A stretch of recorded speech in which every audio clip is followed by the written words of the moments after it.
Hello दोस्तों, pick the fight civil service academy में आपका स्वागत है। और मुझे यकीन है कि तैयारी में एकदम जुटे होंगे आप सभी लोग। और बनता भी है, क्योंकि अगर जॉब चाहिए तो कम से कम अभी के पीरियड में, अभी समझिए कि चुनाव होने वाला है, तो इसी मद्देनज़र को देखते हुए वैकेंसी भी बहुत आ रहा है। और ये मौका है, अच्छा मौका है, ताकि आपका कम से कम एक सीट बरकरार हो जाए, चाहे वो बीपीसी हो, चाहे दरोगा हो, चाहे टीचर का एग्ज़ाम दे रहे हैं तो उसमें हो। अभी बहुत सारा वैकेंसी आने वाली है। तो चलिए हम लोग शुरू करते हैं। हमने इससे पहले आपको हर्यक वंश, शिशुनाग वंश और नंद वंश के बारे में पढ़ाया था। उसके बाद जो हमारा नेक्स्ट टॉपिक स्टार्ट होता है वो है मौर्य वंश। ठीक है, ये है मौर्य वंश। देखिए, मौर्य वंश में कहानी बहुत सारा है। हमने 1 घंटा का वीडियो बना दिया तो शायद आप लोगों को ज़्यादा पसंद नहीं आया। तो मुझे लगता है कि 20 मिनट 25 मिनट का वीडियो बनाते हैं, स्टोरी मतलब कॉन्सेप्ट और फैक्ट दोनों को एक साथ लेके चलेंगे, ताकि थोड़ा सा अच्छा लगे। और एकदम डीपली में मतलब पढ़ना ज़रूरी है, क्योंकि देखिए सतही से पढ़ के काम तो चलेगा नहीं। क्योंकि जब तक इतिहास को गहराई से नहीं समझेंगे, गहराई से नहीं पढ़ पाएंगे, आपका समझिए कि लुसेंट स्टाइल हो जाएगा। वो सब मत पढ़ा करिए। अब है आपको, अगर तैयारी में अच्छे से एकदम सीरियसली अगर जुटे हैं तो ये कहें कि आपका जो क्रम है बिल्कुल सिस्टमेटिक ढंग से होना चाहिए। ठीक है, तो आइए हम लोग शुरुआत करते हैं। सबसे पहले हम बात करते हैं, अगर मौर्य वंश को पढ़ना है तो ये हमें जानना चाहिए कि मौर्य वंश को यानी कि हम जानते कैसे हैं। ठीक है, जानने के पहले हमारा एक लक्ष्य होता है। जैसे किसी भी चीज़ को जानने का 2 ही सोर्स हो सकता है। पहला एक है साहित्यिक स्रोत और दूसरा है पुरातात्विक स्रोत। तो सबसे पहले हम इसे जानेंगे कि मौर्य वंश की जानकारी हमें किन स्रोतों से मिलती है। अगर मौर्य वंश हम पढ़ रहे हैं, चाहे कोई भी इतिहास का कोई भी टॉपिक पढ़ रहे हैं, तो उसे संदर्भ को जानने के लिए ज़रूरी होता है। क्योंकि संदर्भ से और जो सोर्स होते हैं, जो स्रोत होते हैं, वहाँ से बहुत सारे प्रश्न पूछे जाते हैं। तो सबसे पहले हम इसको जानेंगे। तो सबसे पहले हम स्रोत पे बात करते हैं। अगर मौर्य वंश को जानते हैं तो सबसे पहला ज़रूरी है जानना स्रोत के बारे में। स्रोत के बारे में तो देखिए, स्रोत की बात अगर किया जाए तो स्रोत को 2 भागों में बांट के हम लोग पढ़ सकते हैं। पहला अगर स्रोत की बात करें, वो हो जाएगा साहित्यिक स्रोत। ठीक है, ये हो जाएगा साहित्यिक स्रोत। और दूसरा अगर बात कर लिया जाए स्रोत का, तो वो हो जाएगा पुरातात्विक स्रोत। दूसरा हो जाता है पुरातात्विक स्रोत हो जाता है। तो सबसे पहले हम एक काम करेंगे कि सभी स्रोतों को हम बारी बारी से जानकारी इकट्ठा करेंगे, क्योंकि सभी स्रोतों में अलग अलग विचार हैं। मौर्य वंश की जानकारी के लिए किन स्रोतों में क्या क्या कहा गया, क्योंकि यहाँ से ही प्रश्न पूछे जाते हैं। ठीक है, अगर हम साहित्यिक स्रोतों की बात करें तो साहित्यिक स्रोत को भी हम लोग 2 भागों में बांट के देखते हैं। एक है हमारा धार्मिक स्रोत हो जाएगा, धार्मिक स्रोत हो जाएगा। और दूसरा अगर बात किया जाए तो इसको बोल सकते हैं कि धर्मनिरपेक्ष भी बोल सकते हैं, धर्मनिरपेक्ष भी बोल सकते हैं, या चाहे तो आप गैर धार्मिक स्रोत भी बोल सकते हैं।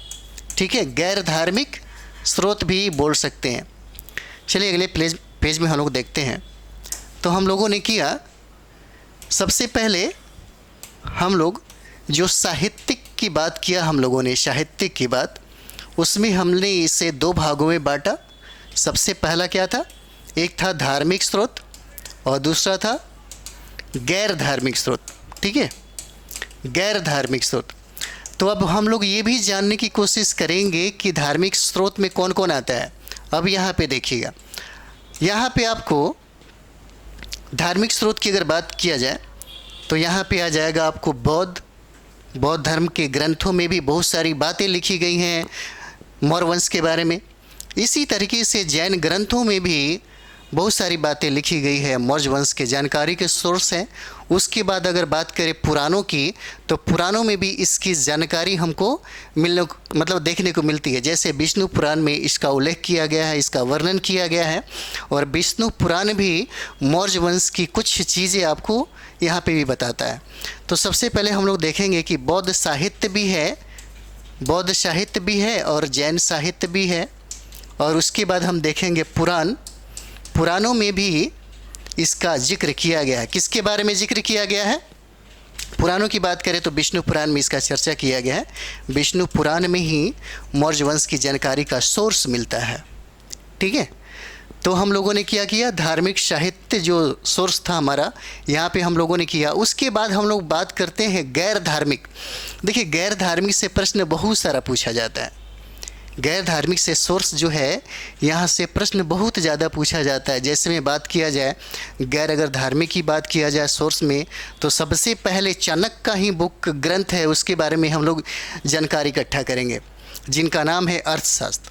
ठीक है, तो सबसे पहला अगर बात करें हम लोग, पहला वो हो जाएगा अर्थशास्त्र हो जाता है। चलिए नया पे लेते हैं। तो पहले हो जाएगा अर्थशास्त्र हो जाएगा। अर्थशास्त्र ये धर्मनिरपेक्ष जो जानकारी है वहाँ से हमको मिलता है। उसके बाद अगर बात करें तो वो है हमारा मुद्रा राक्षस। उसके बाद है मुद्रा राक्षस, और नेक्स्ट की बात करें तो जिसका नाम है कथा सरित सागर।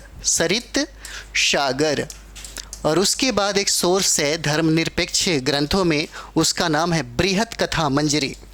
आप लोग ज़रूर याद कर लेंगे, बृहत कथा मंजरी। ये साहित्यिक स्रोत है, ये गैर धार्मिक स्रोत है, जहाँ से चंद्रगुप्त मौर्य के बारे में और मौर्य साम्राज्यों के बारे में बहुत सारी जानकारियाँ आपको इकट्ठा करने को मिलेगा। और सबसे बड़ी बात यह है कि यहाँ से बहुत सारे प्रश्न भी पूछे जाते हैं। इसलिए सबसे पहले हम सोर्स बता रहे हैं कि भाई साहित्यिक स्रोत और पुरातात्विक स्रोत। किसी भी अगर प्राचीन भारत का इतिहास पढ़ रहे हैं तो सारा का सारा इतिहास साक्ष्य पे ही आधारित है, और साक्ष्य से यूपीएससी हो चाहे बीपीएससी हो चाहे आजकल कोई भी कंपटीशन हो, उसमें प्रश्न पूछे जाते हैं। ठीक है, तो ये हमारा हो गया। उसके बाद हम लोग देखते हैं विदेशी स्रोत क्या कहता है। उसके बाद हम लोग देखते हैं यहाँ पे विदेशी स्रोत क्या कहता है। ठीक है, विदेशी स्रोत में हम लोग देखते हैं सबसे पहला नाम आता है किसका? इंडिका का। सबसे पहला नाम किसका आता है? इंडिका का। ये सबसे पहला जो नाम है वो इंडिका का है, और इसका जो राइटर है उनका नाम है मेगास्थनीज। ठीक है, इनका नाम है मेगास्थनीज, नाम है इनका। ठीक है, उसके बाद हम लोग बात करें तो इस सोर्स में प्लिनी ने भी कुछ विचार दिया। प्लिनी की बात करें, प्लिनी ने भी कहा। अगर बात किया जाए तो एरियन का भी सोर्स मिलता है। उसके बाद बात करें तो प्लूटार्क का भी मिलता है, प्लूटार्क का। ये हम लोग बारी बारी से मतलब इसको पढ़ लेंगे। उसके बाद देखें इसी में विदेशी सोर्स में तो जस्टिन का भी हम लोग जो वाक्य है, उनका जो एक कथन है, उसके बारे में हम लोग पढ़ेंगे।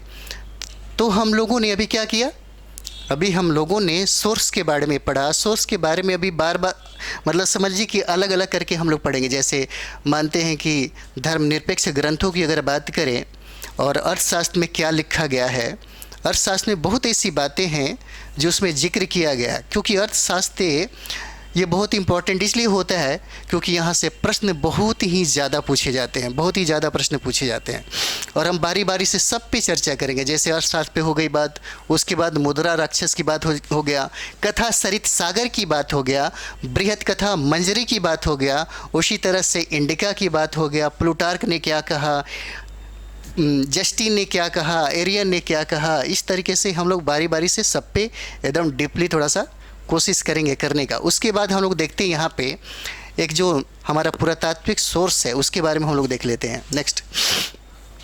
उसके बाद हम लोग देखते हैं, क्योंकि यहाँ पे जो मौर्य वंश हम लोग पढ़ने जा रहे हैं, पुरातात्विक साक्ष्यों से बहुत ज़्यादा प्रश्न आता है, और पुरातात्विक साक्ष्यों के बारे में अगर जानकारी इकट्ठा करेंगे तो देखेंगे वो बहुत एक लंबा क्लास चल जाएगा। तो यहाँ पे देखते हैं हम लोग, ये है हमारा पुरातात्विक साक्ष्य। प्राचीन भारत 6 साक्ष्यों पे ही तो आधारित है। यहाँ पे अगर यहाँ पे बात करें तो सबसे पहले हमारा हो जाएगा शिलालेख, शिलालेख हो जाएगा। उसके बाद होता है हमारा स्तंभ लेख, ठीक है, उसके बाद होता है स्तंभ लेख हो जाएगा। और उसके बाद की बात करें तो गुहा लेख हो जाएगा, गुहा लेख हो जाएगा।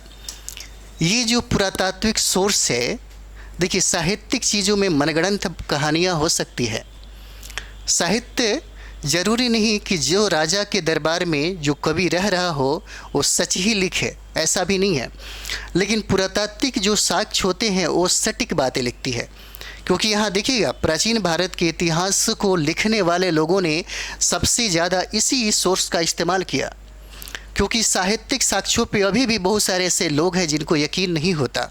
और यही वजह होता है कि इतिहास लेखन कला की समस्या पैदा हो जाती है। अगर आप पीजी फाइट मतलब में आपका एडमिशन होगा और पीजी आप कर रहे होंगे, तो वहाँ पे हिस्ट्री से अगर पीजी आप कर रहे हैं तो वहाँ पे एक टॉपिक ही आपको एक अलग से पढ़ना पड़ेगा, लेखन कला की समस्या। तो चलिए हम लोग आगे बढ़ते हैं। तो हम लोग ये करेंगे, शिलालेख करेंगे, फिर स्तंभ लेख करेंगे, और उसके बाद हम लोग पढ़ेंगे गुहा लेख के बारे में। इन सोर्स ने मौर्य साम्राज्य के बारे में क्या क्या उदाहरण और क्या क्या सोर्स मतलब दिया।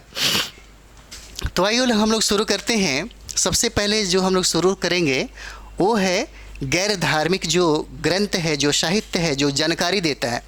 तो सबसे पहले जो बहुत ही VVI जो बहुत इम्पोर्टेंट है वो है हमारा अर्थशास्त्र। आइए हम लोग शुरू करते हैं इसको। ये है अर्थशास्त्र। नाम से मत समझ जाइए कि इकोनॉमिक्स बेस्ड है, और इसका जो राइटर है उनका नाम है चाणक्य। इनका एक बुक मिलेगा जिसका नाम है चाणक्य नीति, बहुत ही प्रसिद्ध है, और ये नीतियों के वजह से ही बहुत ही ज़्यादा फेमस रहे हैं। ये जो अर्थशास्त्र है ये राजनीति बेस्ड है। कहने का मतलब है कि इसमें सबसे ज़्यादा प्रशासन की सारी चीज़ें इसमें निहित मिलेगा, सारा चीज़ का वर्णन आपको मिलेगा। इसलिए कभी कभी कंफ्यूज हो जाता है कि अर्थशास्त्र का संबंध किसके साथ है, अर्थव्यवस्था के साथ है या समाज के साथ है या राजनीति के साथ है। ठीक है, तो ये समझ में आ गया। तो चलिए हम लोग पहले सबसे पहले ये जानते हैं। देखिएगा यहाँ पे अगर बात किया जाए चाणक्य का तो सबसे पहले एक और नाम जानेंगे। चाणक्य के बहुत सारे नाम हैं। जैसे यहाँ पे देखा जाए तो चाणक्य को हम लोग कौटिल्य भी बोलते हैं। चाणक्य का नाम क्या है? कौटिल्य भी बोलते हैं। इनका एक और नाम है जिसका नाम है विष्णुगुप्त। इनका एक और नाम है और वो नाम है विष्णुगुप्त। एक और नाम है जिसे हम द्विजर्षभ बोलते हैं। द्विजर्षभ के नाम से भी जानते हैं। इसका मतलब होता है श्रेष्ठ ब्राह्मण। इसका मतलब क्या होता है? श्रेष्ठ ब्राह्मण होता है, श्रेष्ठ ब्राह्मण। ठीक है, यानी कि चाणक्य की क्या हुआ, इतने सारे नाम हो गए। चाणक्य भी नाम होता है, कौटिल्य भी नाम होता है, विष्णुगुप्त भी नाम होता है। इनको द्विजर्षभ के नाम से भी जानते हैं जिसका अर्थ होता है श्रेष्ठ ब्राह्मण। अब थोड़ा सा इनके लाइफ के बारे में हम लोग जानते हैं। देखिए, कहा जाता है कि इनका जन्म तक्षशिला में हुआ था। वर्तमान की अगर बात करें कि तक्षशिला कहाँ है तो वो पाकिस्तान में चला गया। हालांकि प्राचीन भारत के इतिहास में एक विश्वविद्यालय था जो सबसे प्राचीन था, उसी का नाम है तक्षशिला, और बाद में तक्षशिला का आचार्य भी बनते हैं चाणक्य। तो इनका जन्म की अगर बात किया जाए, तो इनका जन्म होता है तक्षशिला में। ठीक है, इनका जन्म कहाँ होता है? तक्षशिला में होता है। इनके पिता का नाम जो है, पिता का नाम देखिए, इनके पिता का नाम है चनक। इनके पिता का नाम क्या है? चनक नाम है इनके पिता का नाम। और अगर माता की नाम देखा जाए, माता का नाम क्या है? तो माता का नाम है यशोमही। माता का नाम क्या है? यशोमही नाम है। माता का नाम है यशोमही। और इनको एक पुत्र की प्राप्ति होती है जिसका नाम है राधागुप्त। अगर पुत्र की बात करें तो पुत्र का नाम है राधागुप्त नाम है। ठीक है, इनके पिता का नाम क्या रहता है? चनक रहता है। उसके बाद अगर जाति की बात किया जाए यहाँ पे, तो ये जाति ब्राह्मण से बिलोंग करते हैं। ये जाति ब्राह्मण से बिलोंग करते हैं। ठीक है, और यही वजह होता है कि ये बहुत ही तेज़ तर्रार दिमाग वाले होते हैं, जिसके वजह से इन्हें भारत का मैकियावेली के नाम से भी जानते हैं। क्या बोलते हैं? भारत का मैकियावेली इनको कहा जाता है। इन्हें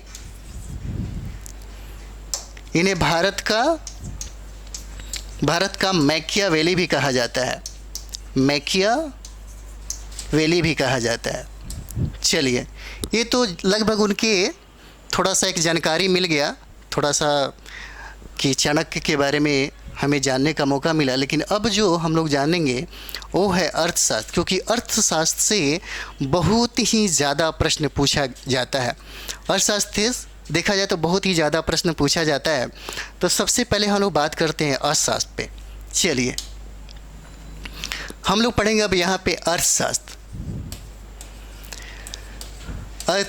पढ़ेंगे। और हमने बताया था कि अर्थशास्त्र का संबंध किससे है? राजनीति से है, प्रशासनिक व्यवस्था से है और राज्यपाट से है। ठीक है, तो सबसे पहले इसके बारे में हम लोग इसको जाने।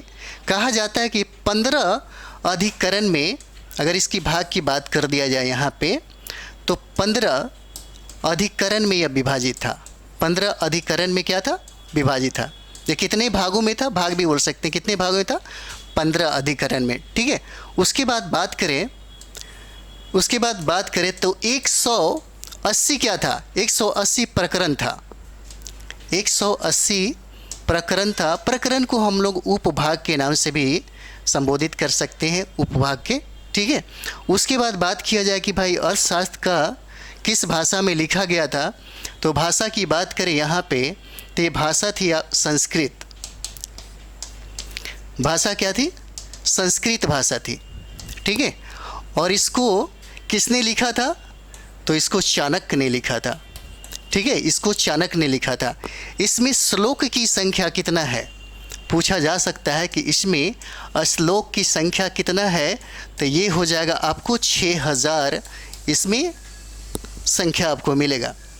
और जो सबसे इम्पॉर्टेंट है वो है, कहा जाता है कि इसको किसने खोजा? उसका नाम था साम शास्त्री। खोजकर्ता का नाम है, यहाँ पे खोजकर्ता का नाम है साम शास्त्री। साम शास्त्री नाम है। ठीक है, थोड़ा सा इनके बारे में भी जानते हैं। ये हो गया अर्थशास्त्र की भाग, यानी कि 15 अधिकरणों में इसको बांटा गया। उसके बाद बात करें तो 180 प्रकरण में इसको बांटा गया। और ये जो भाषा में लिखा गया उस भाषा को संस्कृत बोलते हैं। और इसमें श्लोकों की संख्या कितना है? तो 6000 है। और बात करते हैं कि इसको किसने खोजा, तो खोजकर्ता के रूप में हम लोग देखते हैं साम शास्त्री को। ठीक है, हम लोगों ने इतना किया, साम शास्त्री को हम लोगों ने यहाँ पे पढ़ा। उसके बाद हम लोग देखते हैं नेक्स्ट में, कहा जाता है कि 1905 में मैसूर संग्रहालय में इसको खोजा गया था। कहाँ पे? याद रखिएगा, इसको ज़रूरी है। मैसूर संग्रहालय में इसको क्या किया गया था? खोजा गया था। संग्रहालय में खोजा गया था। ये कब की घटना है? 1905 की घटना है। और देखिएगा 1909 में इसका पहली बार क्या हुआ? प्रकाशन हुआ। पहली बार प्रकाशन हुआ था 1909 में। ठीक है, और उसके बाद बात करें तो इसमें 1915 में पहली बार यह इस किताब का, मतलब 1915 में पहली बार इस किताब का अंग्रेजी में क्या हुआ था? अनुवाद हुआ था। ठीक है, पहली बार अंग्रेजी में अनुवाद हुआ था। ठीक है, अब देखिए खोजा किसने था? साम शास्त्री ने। 1905 में मैसूर के संग्रहालय में इसको खोजा गया था। जो चाणक्य ने किताबें लिखी थी जिसका नाम था अर्थशास्त्र, और उसका पहली बार प्रकाशन 1909 में हुआ था। और जब इसका पहली बार अंग्रेजी अनुवाद की बात करें तो ये समय था कब? 1905 में। अभी हम लोग देखते हैं कि इसमें क्या क्या उल्लेख किया गया है, ये इम्पोर्टेंट है। और उस उल्लेख पे भी हम लोग बात करेंगे, उस पर चर्चा करेंगे। तो बात करते हैं हम लोग क्या क्या उल्लेख है, ये देखते हैं। उल्लेख की बात है, कभी कभी पूछ भी देता है कि भाई क्या क्या उल्लेख है इसमें, सिर्फ अर्थशास्त्र कहने से तो नहीं होगा। उसके बाद देखिएगा यहाँ पे राजस्व प्रशासन की बात किया गया। यहाँ पे क्या किया गया? राजस्व प्रशासन की बात किया गया। अब देखिए नाम है अर्थशास्त्र, ठीक है, नाम है अर्थशास्त्र, लेकिन लिखा क्या जा रहा है? राजस्व प्रशासन की। उसके बाद देखा जाए तो यहाँ पे दीवानी की बात किया गया, यहाँ पे फौजदारी की बात किया गया, यहाँ पे राजस्व की बात किया गया, यहाँ पे सप्तांग की जो उनका सिद्धांत था जिस पे इनकी सारी शासन व्यवस्था टिकी हुई थी उसकी बात किया गया। तो यहाँ पे हम लोग देखते हैं, यहाँ पे हो जाएगा दीवानी हो जाएगा। उसके बाद देखते हैं फौजदारी की बात हो जाती है इसमें। और एक चीज़ और भी है, यहाँ पे दास प्रथा का भी इसमें आपको वर्णन मिलता है, दास प्रथा का भी वर्णन मिलता है। यहाँ तक कि यहाँ पे गुप्तचर व्यवस्था का भी आपको वर्णन मिलेगा, यहाँ पे गुप्तचर व्यवस्था का भी वर्णन मिलेगा। और कहा जाता है कि यहाँ पे शूद्रों की जो व्यवस्था थी, शूद्रों के बारे में भी चाणक्य ने अपने अर्थशास्त्र में क्या किया है? इसका वर्णन किया है, ठीक है, शूद्रों के बारे में भी। क्योंकि भाई ये चंद्रगुप्त मौर्य ही ये शूद्र जाति से बिलोंग करते थे और यही वजह था कि उन्होंने कहा था, चाणक्य ने ये बात कही थी कि शूद्रों को भी ब्राह्मण और क्षत्रियों की तरह सेना में भर्ती होनी चाहिए, क्योंकि खुद वो एक शूद्र को राजा बनाए थे। तो चलिए आगे हम लोग इसको देखते हैं। ये हमारा हो गया और नया पेज में हम लोग इसको कर लेते हैं। देखिए चाणक्य ने शूद्रों को आर्य कहा है।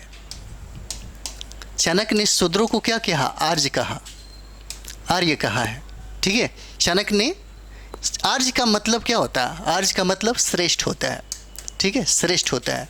और यहाँ पे चाणक्य ने ये बात कही है, ठीक है। और उन्होंने कहा भी है कि भाई जो क्षत्रिय हैं और जो ब्राह्मण की तरह मतलब जो हैं, जो सेना में भर्ती होकर के साम्राज्य के साथ सहयोग करते हैं, इनको भी ये अवसर और मौका देना चाहिए। अब आइए जो बहुत ही बीवी आई है उसके बारे में हम लोग देखते हैं। उसके बाद हम लोग यहाँ पे देखते हैं सप्तांग सिद्धांत। चाणक्य ने, ये देखिए सप्तांग सिद्धांत, यहाँ से प्रश्न पूछा जाता है। ये है हम लोग का सप्तांग सिद्धांत, जिसमें 7 सिद्धांतों का चर्चा मिलेगा, ठीक है, जहाँ पे 7 सिद्धांतों का क्या होगा? चर्चा मिलेगा। और 7 में अलग अलग उनका उल्लेख किया गया है, ठीक है। कहा जाता है कि अर्थशास्त्र के 15 अभिकरणों में, यानी कि 15 अभिकरणों में मतलब 15 भागों में ये छठा जो भाग होता है, छठा भाग, इसी में सप्तांग का उल्लेख किया गया है, ठीक है, इसी में सप्तांग का उल्लेख किया गया। कभी कभी हो जाता है कि भाई अर्थशास्त्र में कितने भाग थे, अगर भाग की बात कर दिया जाए तो 15 भाग हो जाएगा, जिसको हम लोग अधिकरण बोलते हैं। और इसी में छठा में क्या कहा गया? ये सप्तांग का सिद्धांत दिया गया। अब जो 7 सिद्धांत हम लोग देखेंगे कि संबंध किसके किसके साथ है, तो इसमें थोड़ा सा अच्छा जानकारी हो जाएगा। चलिए आइए हम लोग देखते हैं। पहला सप्तांग की बात करें तो देखिएगा सबसे पहला जो होगा, सबसे पहला होगा जिसका नाम है स्वामी, जिसका नाम क्या है? स्वामी, या आप बोल सकते हैं राजा भी बोल सकते हैं, स्वामी या राजा भी बोल सकते हैं, ठीक है। पहला में स्वामी या राजा होगा। ये इसका जो तादत्म्य में लगाया गया, इसका जो आश्रय लगाया गया वो राज्य के सर से लगाया गया, यानी कि राज्य का ये क्या है? सर है। राज्य का क्या है? ये सर है, हेड, ठीक है। ये स्वामी जो है राजा का क्या है? राज्य का क्या है? सर है। उसके बाद हम दूसरा बात करते हैं अमात्य का, ठीक है। अमात्य का बात करते हैं, या इसको मंत्री भी बोला जाता है, मंत्री भी बोला जाता है, अमात्य या मंत्री भी बोला जाता है, ठीक है। इसको हो जाएगा, अमात्य को बोला जाता है शासन का क्या? आँख, आँख बोला जाता है इसको। तो ऐसे ही याद कर लेंगे कि अमात्य का संबंध किससे था, तो ये हो जाएगा आँख से हो जाएगा, ठीक है। उसके बाद हम तीसरा बात करते हैं जनपद का। जनपद का बात करते हैं तो जनपद का संबंध किससे रहता है? जांघ से रहता है, जांघ से, ठीक है, जांघ से रहता है। पूछा जा सकता है, इसलिए कभी याद कर लेंगे। उसके बाद देखिए दुर्ग और किला, इसमें दुर्ग या कहें किला, दुर्ग कहें या किला कहें, दुर्ग या किला का संबंध जो है ये किससे था? तो यहाँ पे हम लोग देखेंगे ये बाह से था, बाह से संबंध था। देखिए सबका संबंध कहीं ना कहीं किसी चीज़ से लगाया गया है, इसलिए सबसे इम्पॉर्टेंट होता है। कभी कभी अमात्य और जनपद के बारे में पूछा जाता है जो इम्पोर्टेंट है। उसके बाद हम लोग देखते हैं पांचवा में हो जाएगा कोश या धन की बात करें। चाणक्य बहुत तेज दिमाग वाले आदमी थे।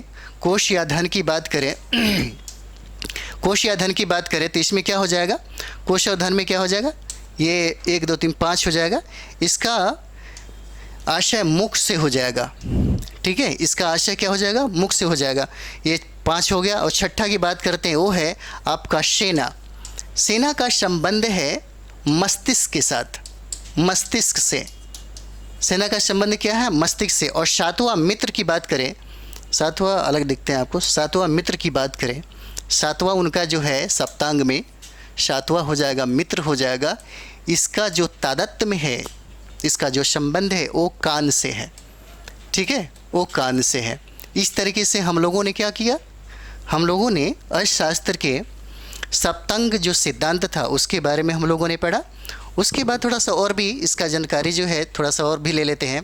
ये देखिए, भू राजस्व की बात अगर किया जाए, यहाँ पे अगर भू राजस्व की बात किया जाए तो चाणक्य ने कहा कि अपने साम्राज्य के लोगों से 1/6 ही कर लेना चाहिए। एक राजा को कितना कर लेना चाहिए, 1/6 भाग कर लेना चाहिए, ठीक है।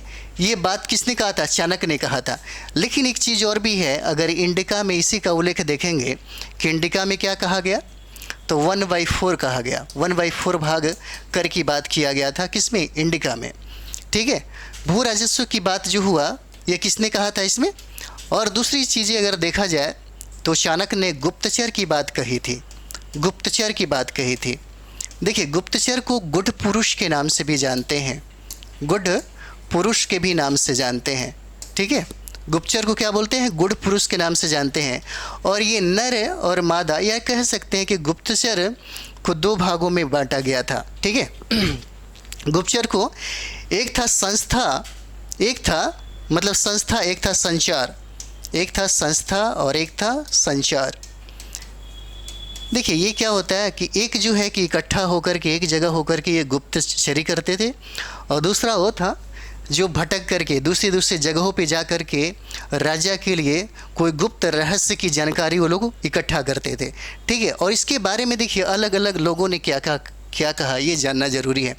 सबसे पहले अगर बात किया जाए यहाँ पे, सबसे पहले अगर बात करें गुप्तचर की, तो देखिएगा एरियन ने इसको क्या कहा, एरियन ने इसको ओवरसियर कहा था। एरियन ने इसको क्या कहा, एरियन ने इसको ओवरसियर कहा, ओवरसियर इसको कहा था। किसको, गुप्तचर को। गुप्तचर को एरियन ने क्या कहा, ओवरसियर कहा। उसके बाद हम लोग देखते हैं स्ट्रैबो। अगर बात करें हम लोग स्ट्रैबो के बारे में, तो स्ट्रैबो ने इसको इंस्पेक्टर कहा था, इंस्पेक्टर कहा था, ये कहा था किसने, स्ट्रैबो ने। उसके बाद बात करें हम लोग, क्योंकि ये पूछा जाता है कि स्ट्रैबो ने इस गुप्तचर को क्या कहा था, तो यहाँ पे हम लोग देखते हैं कि 2 प्रकार के, यानी कि चंद्रगुप्त मौर्य का जो साम्राज्य था वो बहुत ही ज़्यादा डेवलप था। कहा जाता है कि अखंड भारत को जिस तरीके से एक ही सूत्र में बांधने वाला ये पहला बादशाह था, ये पहला सम्राट था जो आज तक कभी हुआ ही नहीं। यहाँ तक कि अंग्रेज़ों ने भी अपने साम्राज्य का विस्तार यहाँ तक नहीं कर पाया जितना विस्तार मौर्य साम्राज्य ने किया था। मौर्य साम्राज्य के बारे में कहा जाता है कि जो सामाजिक जो नैतिकता होती है, वो नैतिकता जो सबसे सर्वोच्च शिखर पे अगर किसी ने पहुंचाया तो वो था अशोक सम्राट। कहा जाता है कि सभी लोगों के लिए चिंतन करना और सभी के सुख और दुख में भागीदार लेना, वो काम किसने किया था, अशोक ने किया था। और यही वजह था कि अशोक सम्राट ने ये बात कही थी। आप देखिए, प्रथम पृथक शिलालेख में उन्होंने कहा था कि सारी प्रजा मेरी संतान है, और सारी प्रजा मेरी संतान है, इसी वजह से उस वंश का एक देखा जाए तो नाश भी हो जाता है। क्योंकि कतई कभी भी एक ब्राह्मण अपने आप को ये नहीं सुन सकता कि कोई मतलब शूद्र जाति का व्यक्ति हमको अपना बच्चा या अपना संतान समझे। तो ये चीज़ें वहाँ पे प्रथम शिलालेखों में वर्णन किया जाता है। और उन्होंने धर्म के माध्यम से सिर्फ अखंड भारत को ही नहीं बल्कि देश के अन्य भागों को भी क्या किया, जीत लिया। तो थोड़ा सा और भी इनके बारे में ये जानकारी हम लोग ले लेते हैं, ताकि कम से कम ये हो कि आपको ये पता चल जाए। उसके बाद यहाँ पे देखते हैं कि एक होता है कि नर, यानी कि पुरुष भी गुप्तचर थे। अगर बात करें, नया पे लेते हैं, यहाँ पे देखिएगा, यहाँ पुरुष भी गुप्तचर होते हैं और महिला भी गुप्तचर होते हैं। महिला, और दोनों का काम अलग अलग था, दोनों का काम बांटा गया था और दोनों संचार और संस्था भी थे। नर की अगर बात करें, यहाँ पे, अगर यहाँ पे, तो ये हो जाते थे जिसको सरद भी कहा जाता था, जिनको सरद भी कहा जाता था। नर में अगर नर बात करें तो संती कहा गया है इनको, संती। और संती के बाद इनको तीष्णा भी कहा गया, तृष्णा भी कहा गया, ठीक है। और नेक्स्ट अगर नाम दिखे तो सरद भी कहा जाता है, इनको सरद भी कहा जाता है। ये पुरुष क्या हैं? पुरुष गुप्तचर हैं, जिनको उस समय यानी कि चंद्रगुप्त मौर्य के समय में इनको कहा जाता था। उसके बाद देखिए ब्रिशली, महिलाओं को क्या कहा जाता था? ब्रिशली कहा जाता था। उसके बाद क्या कहा जाता? परिमार्जक, ठीक है। उसके बाद क्या कहा जाता था? परिमार्जक कहा जाता था, ठीक है। ब्रिशली कहा जाता था, परिमार्जक कहा जाता था। और उसके बाद देखें तो यहाँ पे इनको भिक्षुनी भी कहा जाता था, भिक्षुनी भी कहा जाता था। तो इस तरीके से अगर हम लोग पहला अगर देख लेते हैं, ये हम लोग सिर्फ चाणक्य के बारे में हम लोगों ने इतना पढ़ा। इसी तरीके से हम लोग बारी बारी हर सोर्स के बारे में बात करेंगे और सोर्स में जितने भी साक्ष्य और फैक्ट दिए गए हैं, एनालिसिस के साथ थोड़ा सा फैक्ट पे भी बात कर देंगे। अभी मैंने स्टोरी आपको नहीं बताया, नेक्स्ट क्लास में चाणक्य की थोड़ी सी स्टोरी बता करके आपको फिर से शुरुआत करेंगे, ठीक है। तो हम लोग फिर नेक्स्ट क्लास में हम लोग आते हैं, सोर्स पे ही हम लोग बात करेंगे, ठीक है। धन्यवाद।